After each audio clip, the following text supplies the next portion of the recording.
It is day 11 on our 24-day cross-country road trip, and while Mom fixes breakfast, the amateurs are getting in a little bit of pool playing. It's nice to have a kitchen to make our own food in. Today we had roasted cauliflower, scrambled eggs in a burrito, and fruit smoothie to go with it. With the dishes all cleaned up, we were ready to leave. It was about 9:10 when we left the Airbnb. I believe the elevation was somewhere between 600 and 800 feet in Three Rivers, and it was 83 degrees at 9:10 in the morning. But it was about to get cooler as we climbed the mountain. While I was doing the research several months ago for going to the Sequioa National Park, I realized we were going to be in a park. There wouldn't be things like gas stations, but I was picking out the spots that we wanted to see while we were there or that I thought everyone would enjoy. What I didn't think about, and Gavin said he didn't either, was the fact that we were going to be in the mountains. For some reason in our mind, we pictured the giant redwoods being on flat ground, like somewhere down low, but it wasn't. And the highest we actually went to was around 7,200 feet, but they actually go higher than that. That's just the highest we went today. Our first stop was here at Tunnel Rock, and after that, we started heading further up the mountain, which meant lots and lots of switchbacks. But the view was absolutely gorgeous. I'm only going to include a few pictures because, they don't do it justice. By 10:20, we were at 5,000 feet for the elevation, and it was down to 73 degrees. So we had dropped 10 degrees in an hour just by going up. Although the road is just one travel lane in each direction, we saw very few cars. It basically felt like we were on the road alone. As we were driving, that giant rock came into view on different curves and turns that we were on. And Gavin said, "Man, I really hope we get to climb that rock." Well, guess what? We did. Its name is Moro Rock, M-O-R-O, and the elevation at the peak is just over 6,700 feet. Here's one more view of Moro Rock from down below. You could see it right here from this really pretty pullout where you could look down into the valley, but you could also look out and across and see a snow-covered mountain. And looking down, you can see some of the switchbacks that we had just traveled to get to where we were. A little further up the mountain, a few more cutbacks later, we started to see giant redwoods. We only had one day to spend here in Sequioa National Park, and so one item that we didn't get to do that we would like to do if we were to ever get a chance to come back here would be to take a hike in the giant forest. It would be nice to spend several hours just walking among these huge, old, living things.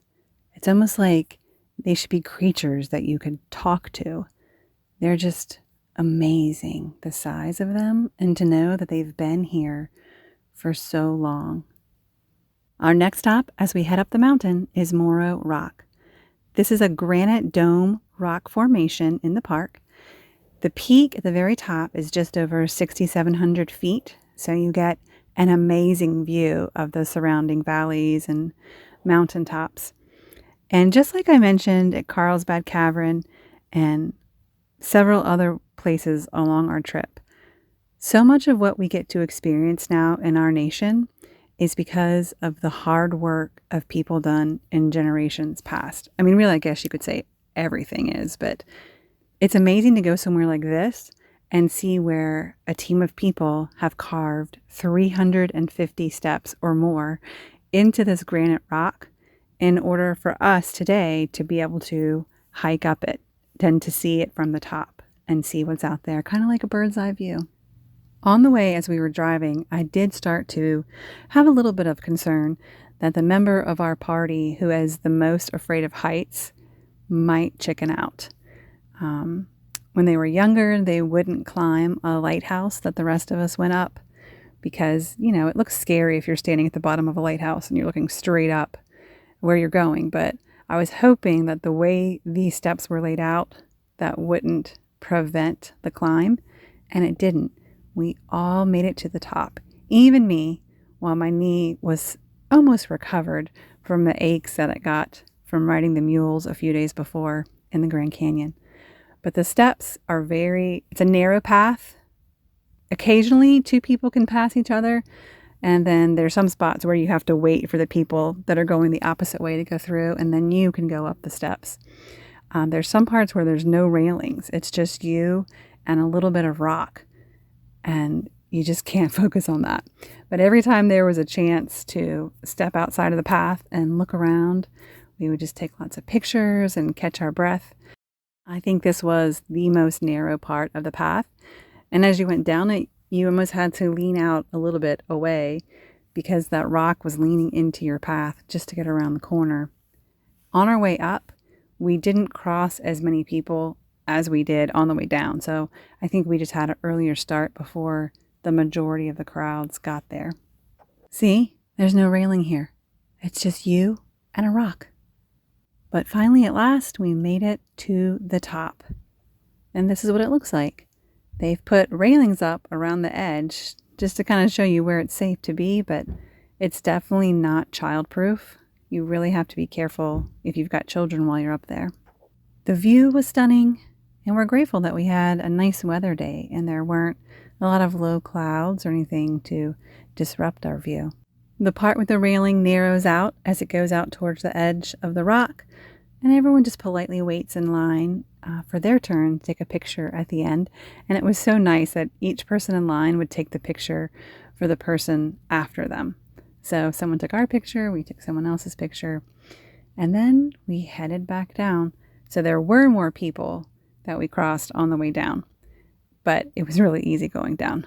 Didn't have to stop and catch our breaths at all.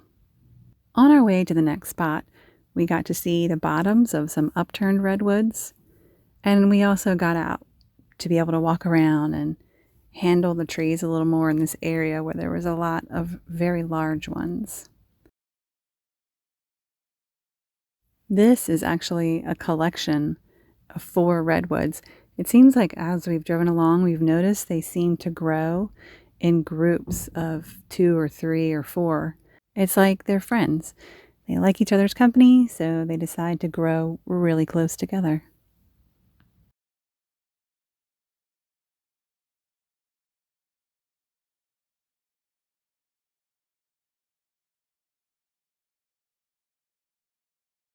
Our next stop was Tunnel Log, where we got to drive underneath this sequoia that's been carved out. And I wonder how many cars over the last decades have driven here. If we had had the cargo topper on the roof of our car, we would not have been able to drive underneath this log. So everyone's glad we had altered our plans for carrying our luggage. We are on the way to view General Sherman now, a lifelong dream of Gavin's. As you walk down the trail to get to see General Sherman, you pass this section where they have his entire footprint laid out on the patio. So you don't actually get to touch General Sherman. He's kind of protected, but here you can see just how big his footprint is. I didn't have a tape measure with me, so I can't prove it.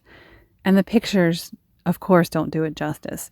But do you remember those 4 redwoods that I showed you earlier that Gavin was walking around and walking between them? Those 4 together did not equal General Sherman's size. From what I could tell, from my view, General Sherman is that big. And it's hard to find anything to compare him with because it's all kind of cleared out around him, but he's just huge. Not only is he the largest tree by volume in the entire world, he's estimated to be between 2,300 and 2,700 years old. He was on this planet before Christ was born. After saying farewell to General Sherman, we headed a little further up the mountain to the Wuksachi Lodge. I hope I said that right, Wuksachi. They have some restaurants inside, but we just wanted to eat at their outdoor patio restaurant. You place your order at the window where that barkeeper's table is.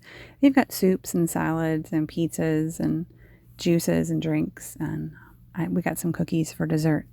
It was yummy. The weather was terrific. It was a great way to end our tour of Sequioia National Park. Then we headed back down the hill, got to see the sights from the other side, from the other angle. The lodge for lunch was the highest point we got to in Sequoias, and it was a little over, or maybe somewhere around 7,200 feet. And on the way back, we just drove nonstop. We didn't have to deal with any traffic. And so I was able to time. It took 59 minutes from the lodge back to the entrance of the park. And it was a 20-degree difference from the top of the mountain to the bottom when we left the park. So it was 95 degrees when we got down to the bottom. Goodbye, Moro Rock. It was nice climbing you. Thanks for taking care of us. We previously purchased an America the Beautiful National Parks Pass in anticipation of this trip, so our only expense today was lunch at the lodge. When we got back to our Airbnb, the kids had spotted earlier that this owner had a DVD player and a lot of DVDs. So we found 2 that were family friendly, and we watched Secondhand Lions, and we also watched Far From Home. We had a back-to-back movie night.